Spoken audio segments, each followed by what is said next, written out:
Bismillahirrahmanirrahim. Assalamualaikum warahmatullahi wabarakatuh. Salam sejahtera bagi kita semuanya. Selamat petang rekan-rekan sekalian. Kita bertemu kembali. eh, Kali ini baru kali pertama ya kita menggunakan asynchronous class. Jadi silakan Anda nanti menyaksikan dengan sebaik-baiknya ya video teaching saya pada pertemuan, bagi saya bertemu Anda yang ketiga, tetapi tentu ini sudah pertemuan yang kelima ya untuk mata kuliah studi strategi. Topik kita pada petang hari ini adalah aliansi formasi ya dalam keseimbangan kekuatan dunia ya, tentu kekuatan militer yang dimaksud. So alliance formation, the balance of world power. Ini tentu topik yang harapannya sangat menarik ya, karena kan kita akan mempelajari lagi-lagi kata strategi ya, bagaimana di dalam beraliansi sebuah negara itu mengambil strateginya gitu. Jadi ini mohon maaf langsung to the point saja ya rekan-rekan sekalian. Nah, tentu sebenarnya menarik sih membicarakan apa yang terjadi di Mandalika sana, tetapi oke lah, itu bahan diskursus tentang keilmuan saja ya. Tentang fenomena alam yang ada di MotoGP ya.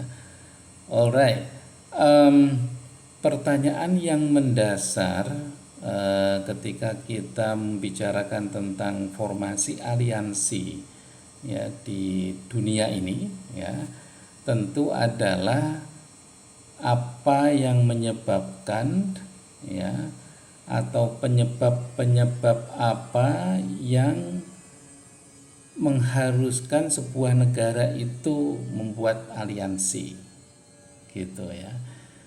So ini materi saya ambil dari sebuah jurnalnya juga sudah saya upload ya di e-learning Anda, nanti Anda bisa mendownloadnya tentu. Judulnya sangat menarik juga ya, jadi kalau Anda ke e-learning Anda, inilah jurnal yang saya pakai di dalam materi pengantar materi pada petang hari ini ya, Alliance Formation and the Balance of Power, ditulis oleh Stephen M. Walt. Meskipun jurnal ini cukup lama sebenarnya, tetapi untuk dijadikan sebagai sebuah pijakan teori akan sangat menarik gitu ya. Jadi nanti kalau misalkan yang ingin membaca lebih dalam tentang perkuliahan saya ini, nah Anda bisa membaca di jurnal ini gitu ya. Oke, sekarang kita kembali ke PowerPoint. Jadi negara membuat aliansi itu tentu ada penyebab-penyebabnya ya, makanya the question what causes alignment ya. Jadi ada istilah alignment di sini ya, atau yang tadi saya pakai yang juga dipakai di jurnal tadi itu alliance ya. Jadi ini artinya sama ya. Jadi bagaimana membuat aliansi bahasa kita ya, cuma bahasa lain ada alignment seperti itu. Nah, isu ini tentu juga menjadi sebuah isu yang perdebatan yang sangat penting ya di dalam kebijakan luar negeri Amerika. Ya, tentu untuk kita, negara kita juga menjadi isu penting dalam kebijakan luar negeri kita gitu. Jadi Indonesia ini mau beraliansi dengan siapa sih gitu ya.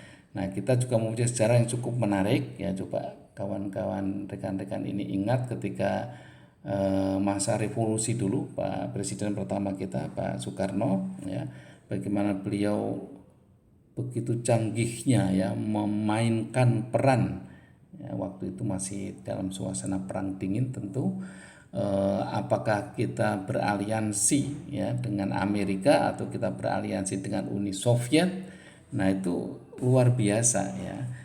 Jadi, namun dalam konteks aliansi yang saya maksud ini tidak harus menjadi sebuah anggota ya rekan-rekan sekalian, seperti menjadi anggota NATO atau anggota Pakta Warsawa misalkan ya, karena bagi kita Indonesia, kita sudah berada di GNB ini ya, GNB, Gerakan Non-Blok. Jadi Indonesia itu tidak kemana-mana, meskipun di dalam praktek ya tentu Pak Soekarno waktu itu memainkan wacana yang lihai sekali ya, bagaimana bisa Amerika dan Uni Soviet itu bisa ditanda kutip ya, mainkan untuk kepentingan politik luar negeri kita gitu. Nah, in general ya di sini secara umum ya mereka yang percaya bahwa masalah keamanan itu ya sesuatu yang sangat penting ya, sesuatu yang sangat fragile di sini ya disampaikan. Jadi memang yang menjadi tujuan utama mengapa sebuah negara itu beraliansi ya itu tentu karena menjaga keamanan gitu ya. Dalam makna yang luas ya, makna keamanan militer tapi juga makna keamanan ekonomi, makna keamanan kedaulatan, makna keamanan sosial gitu ya. Jadi sangat umum ya, sangat general, sangat variety gitu di dalam makna security itu, keamanan itu. Nah, tentu untuk yang diskusi kita petang hari ini lebih banyak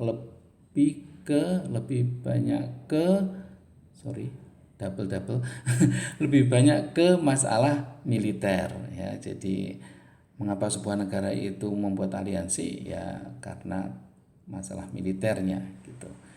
Nah, ada dua pendekatan penting ya dalam masalah aliansi ini ya, yang saya tulis di slide yang sekarang ada di screen Anda ya.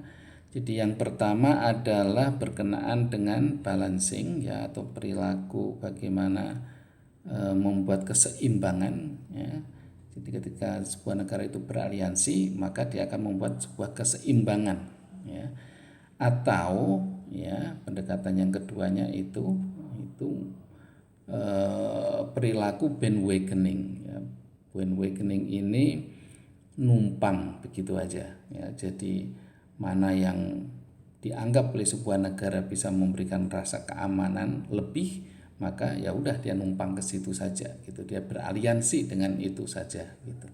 Nah, ini dua model ya perilaku dalam beraliansi gitu. Nah, tentu ini sangat penting ya dalam analisisnya ya, bahwa sebuah negara itu akhirnya membuat atau memilih perilaku balancing atau dia memilih perilaku bandwagoning ya, tentu dua-duanya ada konsekuensinya gitu.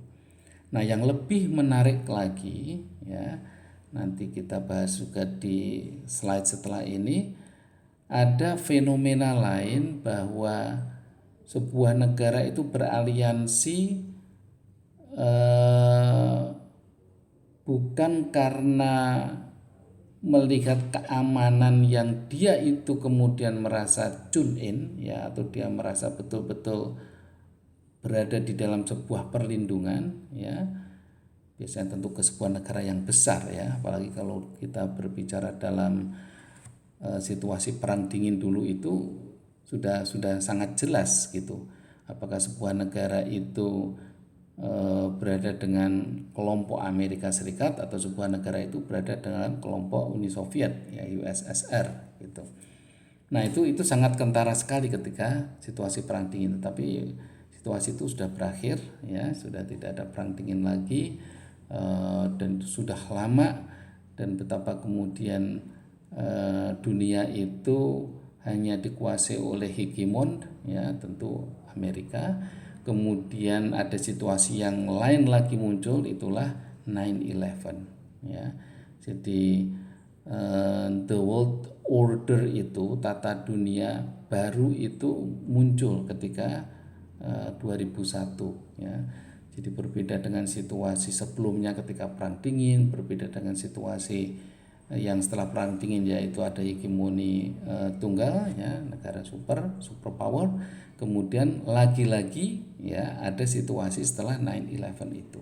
Nah, kita nanti akan ke sana ya, kita akan telusuri sampai kita betul-betul memahami selain dari model aliansi ini ya, balancing atau bandwagoning, itu nanti ada judul ini, balancing versus bandwagoning alliances as a response to threat ya. Jadi maksudnya respon to threat itu apa? Negara akan beraliansi itu bukan berdasar pada keamanan yang dia akan peroleh dengan negara-negara yang besar tadi ya, atau negara-negara yang ketika misalkan di perang dingin ya antara Amerika dengan Uni Soviet, tetapi dia lebih memandang siapa yang lebih menjadi ancaman bagi dia gitu ya. Jadi negara harus berpikir negara mana yang menjadi ancaman lebih bagi dia, maka disitulah dia harus menentukan ya, dia beraliansi dengan siapa begitu ya. Nah nanti khusus untuk masalah Ukraine sama Rusia ini tentu akan sangat menarik gitu ya, untuk dijadikan bahan diskusi ya dan analisis ya. Jadi harusnya Ukraine itu dia beraliansi ya dalam tanda kutip dengan siapa gitu, sehingga dia itu menjadi lebih aman, taruhlah seperti itu gitu ya. Jadi ketika dia salah memberikan analisis dan kemudian mengambil sikap ya atau perilaku ya, behavior ini ya itu akan sangat mempengaruhi atau sangat berkonsekuensi terhadap negara tersebut gitu. Oke, sekarang kita kembali ke sini. Jadi apa yang dimaksud dengan balancing behavior itu adalah the proposition that state will join alliances ya, sebuah proposisi di mana negara itu akan bergabung dengan aliansi untuk in order to avoid domination by stronger power ya. Jadi untuk menghindari dominasi sebuah kekuatan yang lebih besar gitu ya. Nah, di dalam hipotesa yang perilaku balancing ini ya, negara-negara itu akan join aliansi, akan bergabung aliansi untuk melindungi diri mereka dari negara atau koalisi yang mempunyai kekuatan yang super gitu ya, dan mempunyai resources ya, sumber daya militer terutama gitu ya, yang bisa menjadi ancaman bagi dia gitu. Jadi dalam arti kata lain, perilaku balancing ini, perilaku keseimbangan ini adalah negara itu bergabung tidak dengan negara-negara yang lebih besar. Jadi dia biasanya justru bergabung dengan negara-negara kecil lainnya ya, untuk memberikan keseimbangan terhadap kekuatan negara besar tertentu gitu. Ya itu balancing. Jadi dia mencoba membuat keseimbangan gitu. Jadi saya ulangi bahwa dalam perilaku balancing ini ya, negara beraliansi tidak dengan negara besar ya, atau negara kuat ya, yang tentu negara tersebut menjadi ancaman ya. Tapi dia lebih pada bagaimana dia bergabung dengan negara-negara kecil lainnya untuk memberikan keseimbangan gitu. Nah, berbeda dengan perilaku balancing itu adalah perilaku bandwagoning ini ya. Jadi bandwagoning ini tadi sudah saya sampaikan, yaitu numpang gitu aja. Bandwagon itu kereta sebenarnya kalau arti dalam kamusnya gitu ya. Jadi the belief, kalau kita baca di sini, the belief that state will tend to ally with rather than against the dominant side is surprisingly common gitu. Jadi kepercayaan negara untuk cenderung gitu ya, langsung ikut ya, langsung numpang gitu ya, daripada dia itu melawan rather than against ya, dari sebuah negara yang dominan atau negara yang besar tadi gitu. Dan itu bukan sesuatu yang mengejutkan. Biasanya memang begitu kalau orang mau bergabung gitu ya, atau orang mau ikut dalam sebuah klub, ya tentu klub yang kuat lah yang dia akan ikuti gitu. Negara juga sama gitu. Jadi secara gampang, buat apa kita harus gabung dengan negara-negara kecil lainnya membuat sebuah keseimbangan? Jadi lebih baik kita langsung ikut saja gitu pada sebuah negara yang besar. Inilah yang disebut dengan perilaku bandwagoning ya. Apakah ada negara-negara yang seperti itu, Pak? Ya, ada gitu. Banyak itu.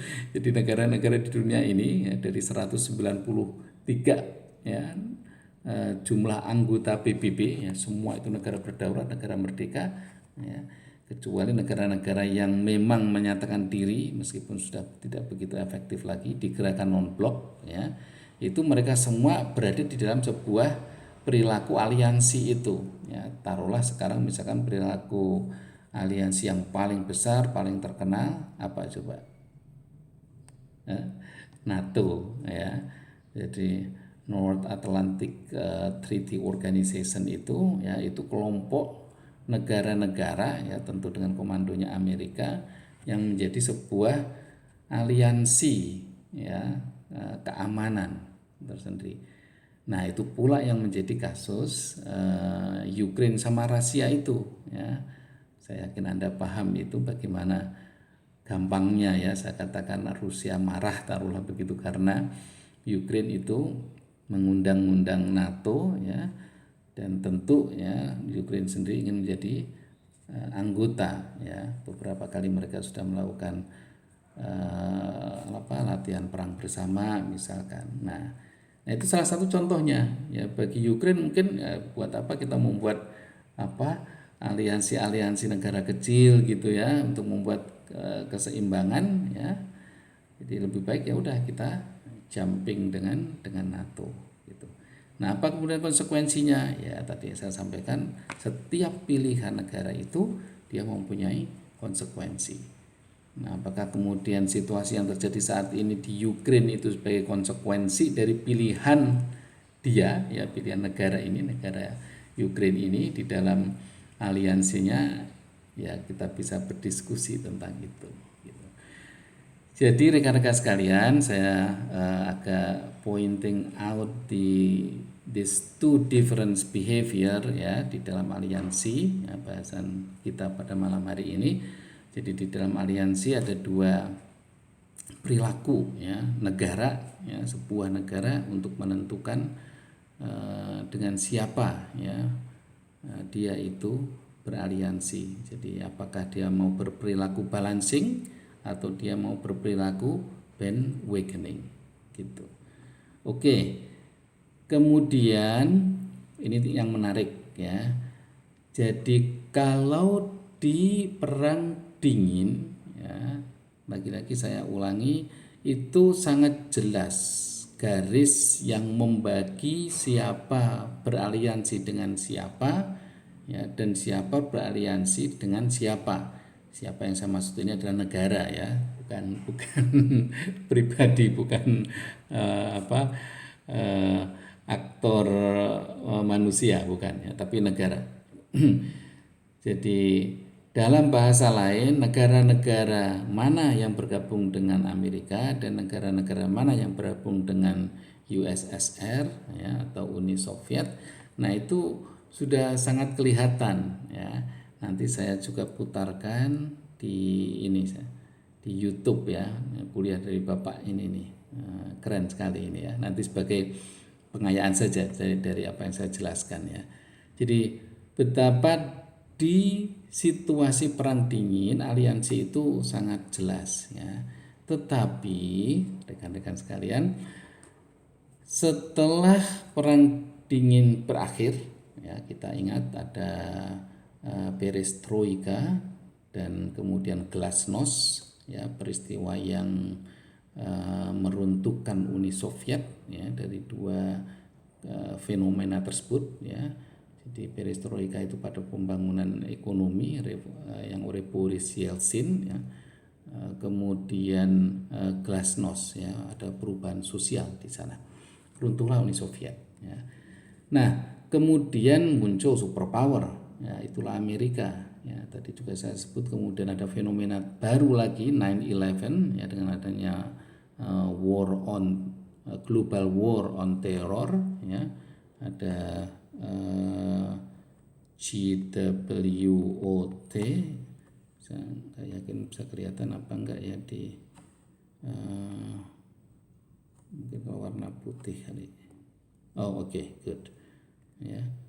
Jadi situasi terbaru tentu global war on terror ini ya. Jadi setelah 2001 ya, situasi dunia menjadi lain. Nah, maksud yang saya sampaikan lain itu adalah negara-negara itu harus berpikir ya, negara-negara harus betul-betul membuat hipotesa dan analisis yang sangat dalam tentang foreign policy mereka ya. Jadi kebijakan luar negeri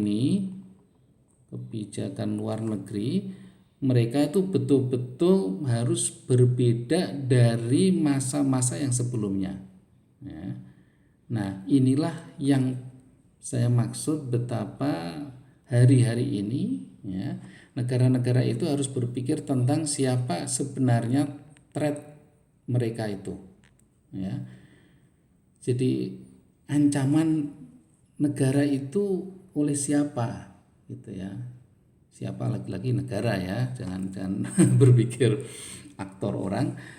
Jadi ancaman militernya, ancaman ekonominya, ancaman sovereignty-nya, kedaulatannya ya, itu yang harus betul-betul menjadi sebuah poin-poin penting di dalam kebijakan luar negeri gitu. Nah, dari situlah kemudian nanti negara itu betul-betul akan bisa menentukan aliansi yang sangat cocok, yang sangat mendukung, yang sangat sesuai dengan eksistensi negara tersebut gitu ya.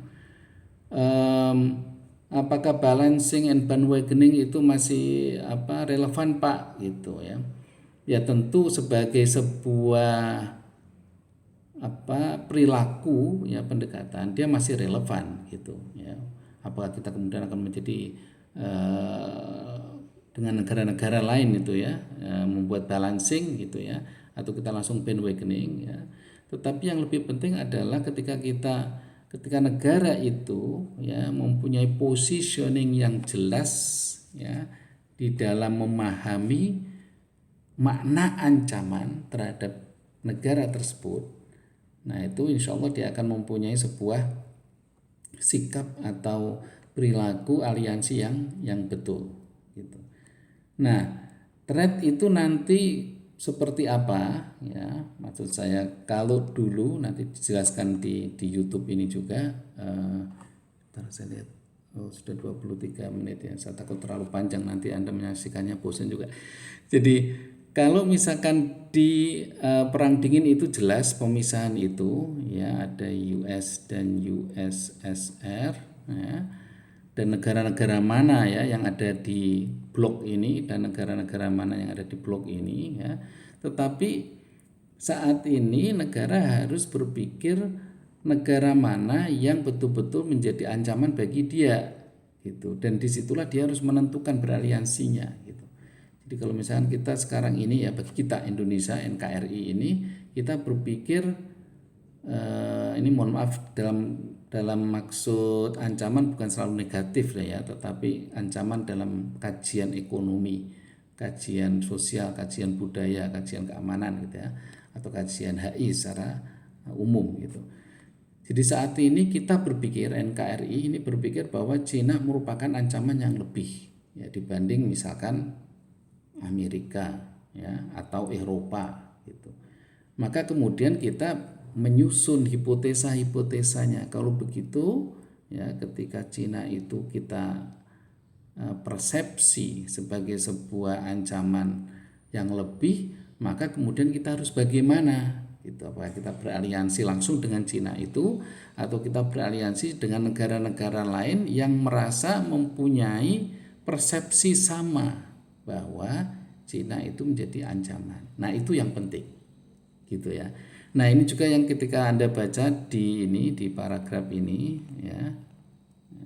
Ini Cuman ini contohnya karena ini saya ambil dari artikelnya, dari jurnalnya Stephen Waltz tadi itu, yang dia buat contoh di sini itu Jerman, ya, Jerman.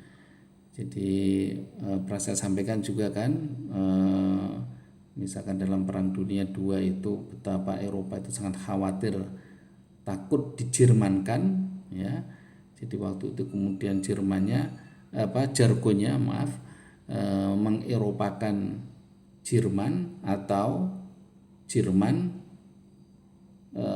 mengeropakan Jerman atau Eropa terjermankan gitu ya, Europeanize German or Germanize Europe gitu. Jadi contohnya di sini itu Jerman. Jadi negara-negara yang memang merasa bahwa ancaman itu ya datangnya dari Jerman ya, di Perang Dunia I maupun Perang Dunia II di sini contohnya ya.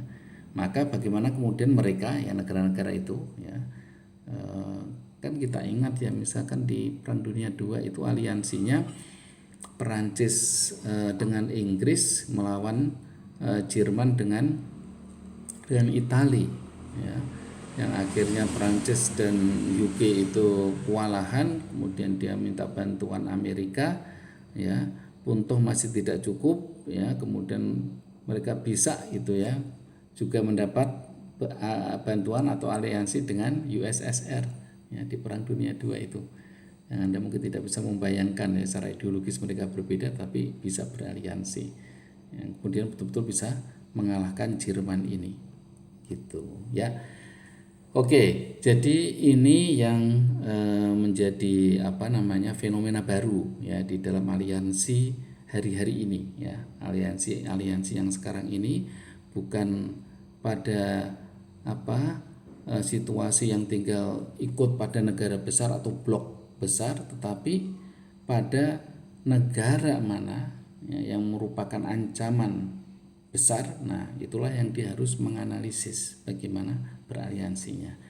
Nah, sebagai pengayaan rekan-rekan, nanti bisa didengarkan juga, ini link YouTube-nya juga sudah ada di PowerPoint. Jadi nanti Anda bisa lihat. Saya mau sedikit menampilkan di sini, semoga langsung bisa ya.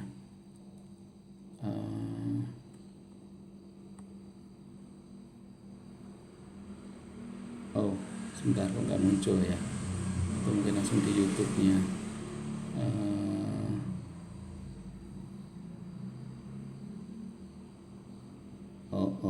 No, sebentar. Saya harus kembali ke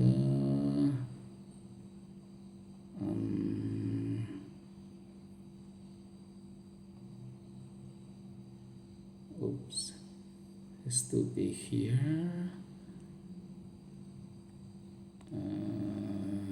Storage, download.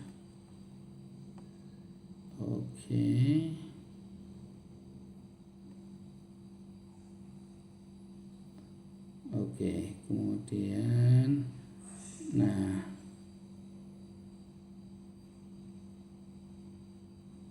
biar saya langsung copy,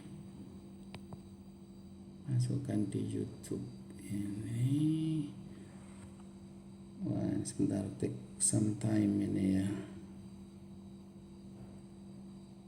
Wah, ini ada apa, saya ini mencari. Oke, paste. Oke, great. Go.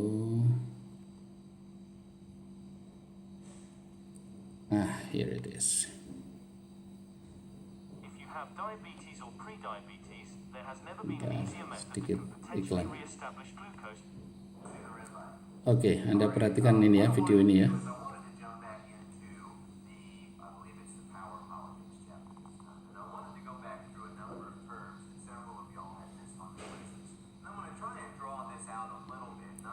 Ini ada penerjemahannya, tapi mungkin kurang begitu ini ya, tapi minimal lumayan lah ada teksnya.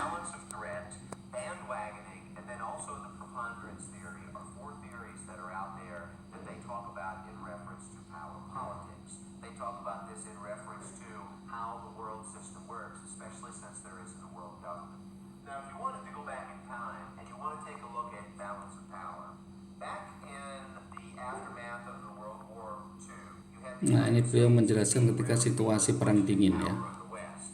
And then you had other countries, European countries, maybe like Great Britain, or maybe like France, or maybe like Spain, or maybe like West Germany. And the idea behind this effectively balance of power is that really when you go back, you had the American side and the American allies that I'm going to have in blue, and then you had the old Soviet Union that I'm going to put up here in red. You had the old Soviet Union, and back in the day, of course, maybe you would have countries like Poland, or maybe you would have countries like East Germany, or maybe you would have countries like Czechoslovakia, or maybe for that matter, you'd have a country like China. The idea behind balance of power, very simply, is this.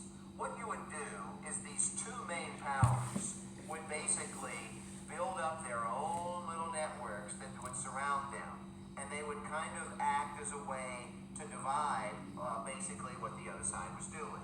So you had the Soviet Union on one side with its allies. On the other side, particularly in the European theater, you'd have the United States with Great Britain. You'd have the United States with Spain and West Germany and France. And just like with the Soviet Union on the other side, they would all unite. Now, the trick with this, very simply, was this. Countries fight wars because they know that they're going to be able to win them.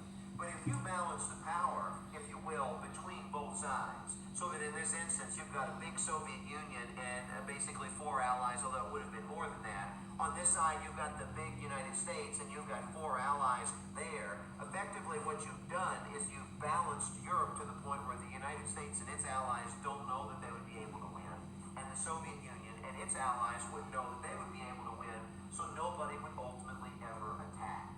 It's the idea that power is balanced on both sides, and since it's balanced, nobody is going to try and get involved in a conflict because that conflict will cost them an awful lot. This is basically what balance of power is. Now, you can take a look at this in a different regard when you come down here and you go to what is known as balance of threat. In the aftermath of World War II, you had the United States and you had the Soviet Union. You had two superpowers in the world. Well, today, you have one superpower in the world, and that's the United States. The United States, if you added it all up, would have basically, if you added Japan and Germany and China and Britain and France and Italy, if you added the next 7 economies roughly in the world, they would add up to 1 year of the American economy. So when we say that China is growing, or when we say that Japan is an established country, or for that matter Germany or Britain or France, bottom line is that while they're established countries, it takes a group of them to equal up to what the United States is doing. There is only one superpower today. Now, since there's only one superpower, as of before, it was kind of the U.S. and the Soviet Union kind of going against each other. Well, now there's only the U.S. So instead of thinking about things in terms of balance of power, you would want to think about things in terms of balance of threat. And let me just give you some countries, and I'll put up some random ones. Let's say that you have Iran up here, and let's say that you have China over here, and let's say that you do still have a Great Britain and a France. Let's say that you've got a Canada over here. Oke, saya akhiri sampai di sini ya rekan-rekan. Nanti bisa tentu ini lanjutkan di YouTube ini. Saya ingin sedikit menambahkan ya dari kuliah Bapak ini tadi. Jadi tadi saya kan hanya memberikan contoh kalau misalkan yang untuk kita itu Cina gitu ya, tapi beliau menambah lagi ada Iran gitu. Bisa jadi dia dianggap sebagai sebuah ancaman ya, atau UK tadi beliau juga bilang gitu. Nah, jadi negara-negara itu menjadi sebuah negara yang dipersepsi oleh negara tertentu itu menjadi sebuah ancaman. Nah, dari situlah kemudian maka negara itu menentukan ya foreign policy-nya itu, kebijakan luar negerinya itu seperti apa ya untuk aliansi gitu ya. Jadi rekan-rekan ini sangat menarik. Jadi kalau Anda ingin menontonnya lebih jauh bisa ada juga linknya di PowerPoint yang sudah saya posting di e-learning Anda gitu ya. Jadi thank you ya, semoga bermanfaat kuliah kita pada petang hari ini ya tentang aliansi ya, formasi aliansi atau formasi sekutu lah. Tadi beliau diterjemahkan di YouTube-nya dengan sekutu, tapi maksudnya aliansi-aliansi yang saya maksud tadi itu ya adalah sekutu itu. Gitu ya rekan-rekan, semoga bermanfaat. Nah, di e-learning saya sudah tulis ya tugas Anda ya, tapi bukan tugas, tapi itu diskusi. Nanti kita diskusi bersama. Dalam 1 minggu ya, setelah malam nanti Anda menyaksikan video saya yang juga ada video YouTube ini. Nah, Anda kembali ke e-learning Anda, kemudian saya taruh di sana itu forum namanya ya. Jadi ada ikon forum. Saya sudah tulis di sana ya, tinggal nanti Anda akses. Sekarang pun sebenarnya Anda sudah akses.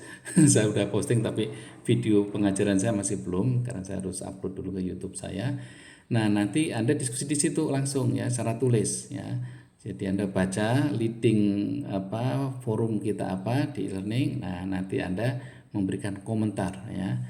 Nah, yang kemarin untuk tugas assignment di pertemuan minggu lalu nampaknya ada 9 ya yang memposting. Nah, tidak apa-apa bagi saya, mungkin Anda juga sibuk, tapi itu mungkin